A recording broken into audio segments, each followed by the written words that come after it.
et bienvenue sur cette chaîne de l'autopsie des croyances. Aujourd'hui, on va parler de la foi. Comment est-ce que nous utilisons notre foi? La population à laquelle je vais le plus m'attarder, c'est ceux qui ressemblent à moi, c'est-à-dire la peau noire. Je ne vais pas m'occuper des autres parce que la conscience que je connais un peu plus, à laquelle je suis un peu plus rattachée, c'est la conscience collective noire. Et on va parler aujourd'hui de la croyance vis-à-vis de la foi. Et on va faire une autopsie des croyances qui sont reliées à la foi. Mais restez scotchés jusqu'à la fin de cette vidéo. Et si vous n'êtes pas encore abonné à cette chaîne, abonnez-vous et partagez les vidéos parce que c'est important aujourd'hui que la population noire ou les Africains apprennent à avoir un rapport à eux qui soit sain. Un rapport aux croyances qui soit sain. Et qu'ils apprennent à regarder, que nous apprenons à regarder tous les types de croyances que nous adoptons. Ce qui fait que cette chaîne, c'est vraiment la chaîne des croyances. On fait ici l'examination, c'est-à-dire l'autopsie des croyances. Donc, on va commencer aujourd'hui par parler justement de la foi. Qu'est-ce que la foi? Si vous n'êtes pas abonné, restez jusqu'à la fin et abonnez-vous parce qu'aujourd'hui, vous allez apprendre une chose. C'est quoi la foi? C'est quoi la richesse par rapport aux croyances qu'on a souvent? Et maintenant, comment est-ce qu'on peut utiliser notre foi pour parfaire, pour exceller dans nos domaines, non seulement pour augmenter nos revenus, pour nécessaire et en plus pour garder un certain état de sérénité. Parce que si on n'est pas serein, si on n'est pas capable de se constituer une bonne santé, on va dépenser l'argent qu'on a gagné d'une certaine façon pour se soigner. On va dépenser l'argent lorsqu'on n'est même pas dans beaucoup de situations alors qu'on aurait pu, par un état de sérénité, sauver beaucoup de choses. Et on va sauver notre état d'esprit et on va vivre de façon plus heureuse. Parce que pour nous, l'abondance, c'est l'abondance sur tous les plans. La santé, le bien-être en général. Et restez scotchés, stay tuned, parce que on va parler de la foi. Commençons par parler de la foi. Qu'est-ce que la foi? Il y a un livre qu'on appelle la Bible. Je l'ai lu quelques fois et je pense que j'ai pris une définition de la foi là-dedans. Mais dans les programmes que j'ai, on parle aussi de la foi. Parce que parmi les 6 facultés que l'être humain a, l'une des facultés, c'est la foi. Il y a l'intuition, il y a la foi, il y a le vouloir, il y a l'imagination, il y a la créativité. Vous voyez que la foi, ce n'est pas juste quelque chose qu'on apprend à l'église ou alors que, et justement en revenant à la croyance, dans l'église, on pense que la foi, c'est quelque chose qui doit être cultivé par rapport à quelqu'un.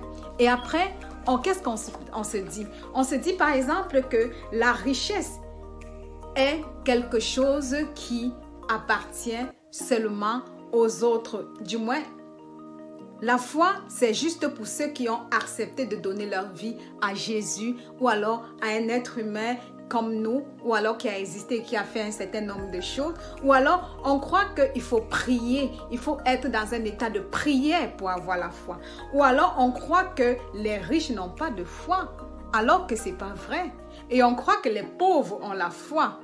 Mais c'est quoi la foi finalement?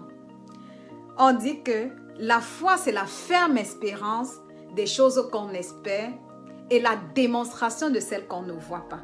Ça, c'est la définition religieuse, mais qui quand même est une belle définition parce que c'est la ferme espérance et la démonstration des choses qu'on ne voit pas. Revenons maintenant au plan matériel, en regardant aussi l'autre plan. Une des premières notions que je vais toujours introduire ici, qui est la notion des lois naturelles, c'est la loi de la transmutation perpétuelle. Et quand je parle ici de notre état d'esprit, je parle de votre cerveau en mouvement. Je parle de mon cerveau en mouvement. Parce que l'énergie, tout est composé d'énergie. Et tout ce que nous faisons en longueur de journée, c'est que nous pensons. Ça veut dire que nous transmutons de l'énergie. Nous ne voyons pas notre pensée. Je peux penser à quelque chose, je ne la vois pas, c'est invisible.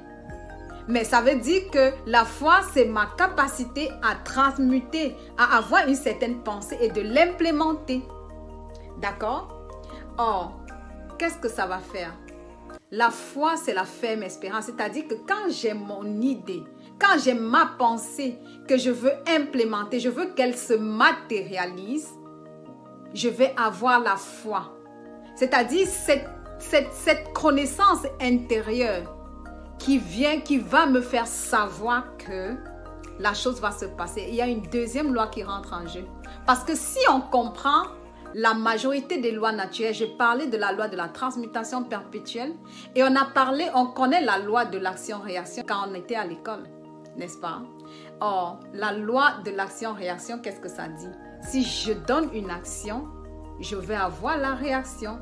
L'action, c'est quoi? C'est l'action de penser.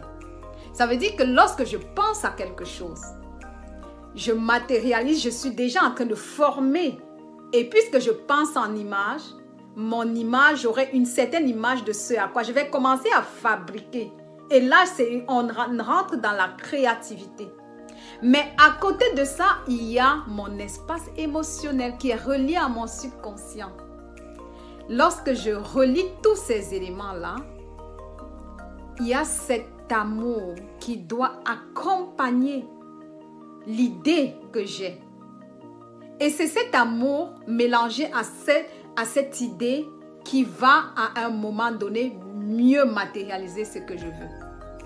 Et si je comprends la dynamique de la transmutation perpétuelle, si je comprends la dynamique de la reconnaissance, c'est-à-dire de la gratitude, recevoir, apprendre à recevoir. Si je comprends la dynamique du lâcher-prise, on voit que dans la foi, il y a beaucoup de choses.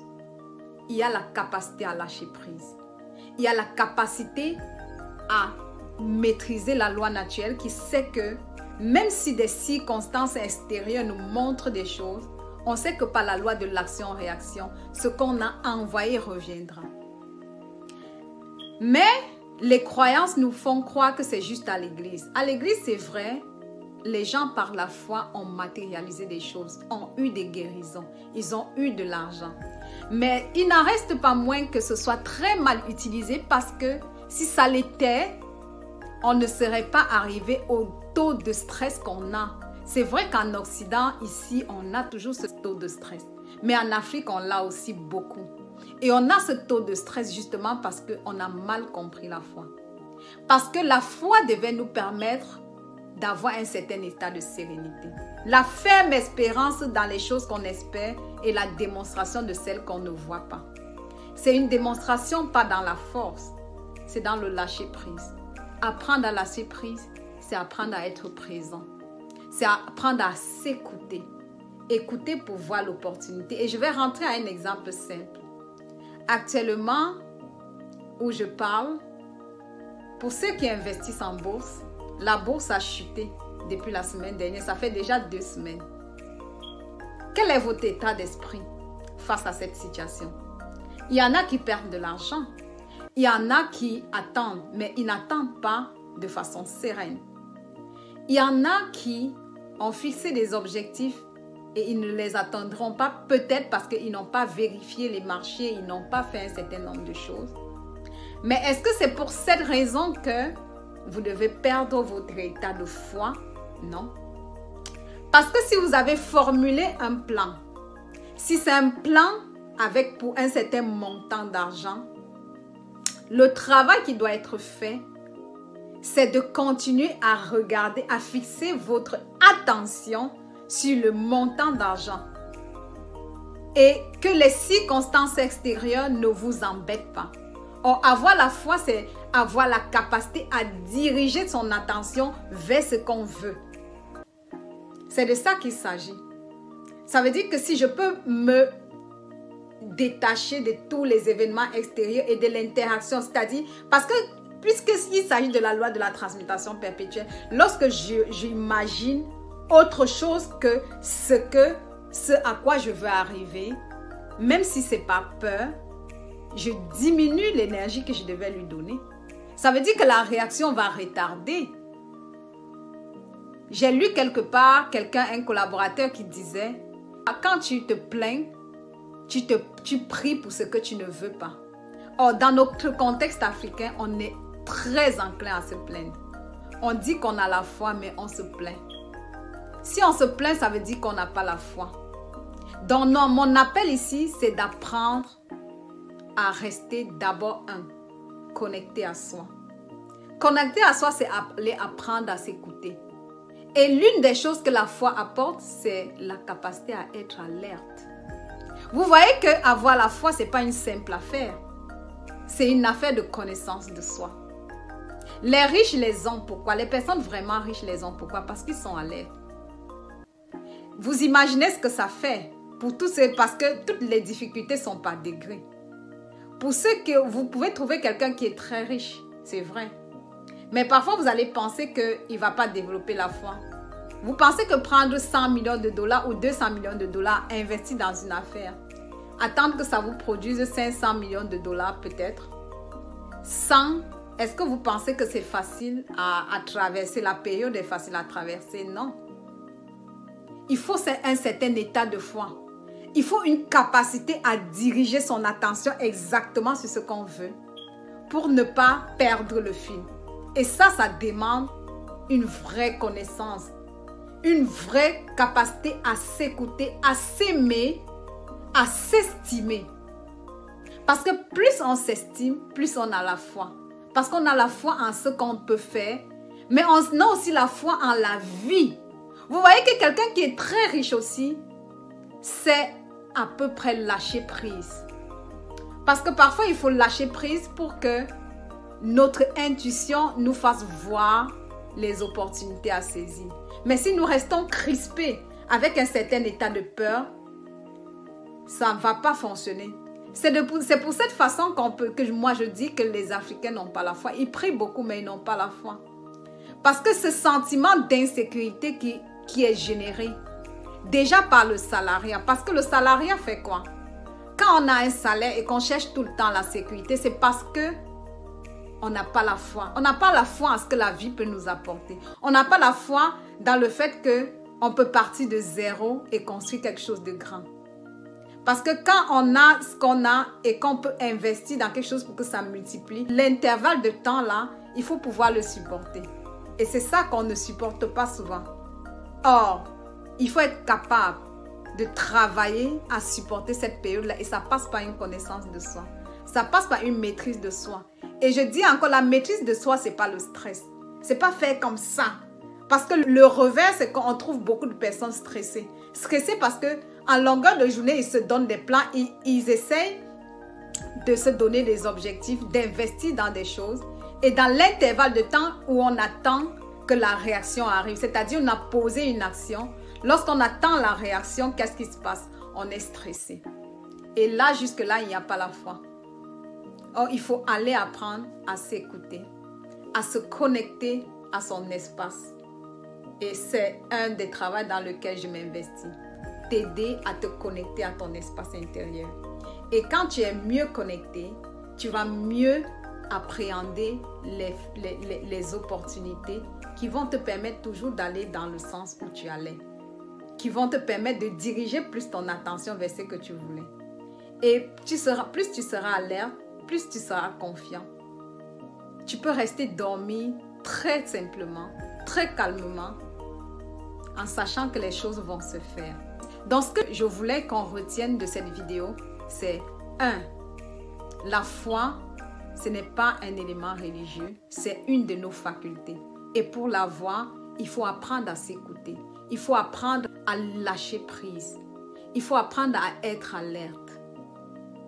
Or, on peut commencer par 3 petites choses. Se donner des petits objectifs. Prendre quelque chose, on peut vous donner un certain argent. Peut-être, ça peut être un argent dans lequel vous aviez installé une sécurité. Prenez cet argent, investissez dans quelque chose. Apprenez à perdre un peu de l'argent. Si vous perdez, si vous apprenez peut-être à voir comment vous pouvez perdre de l'argent. Ça dépend et c'est par degrés. 10 000, 100 000, 200 000, 50 000, 1 million. Vous déposez dans quelque chose où vous pensez que ça va vous générer de l'argent. Et vous vous observez. Ça va vous permettre de travailler parce que c'est la seule façon, c'est pratico-pratique. C'est la seule façon. Et si jamais ce n'est pas une question d'argent, j'ai parlé de l'argent parce que ça engendre beaucoup souvent d'émotions.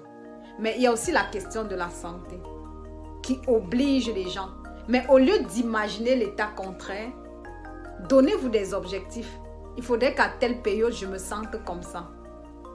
Et commencez à travailler, à vous observer, à vous écouter.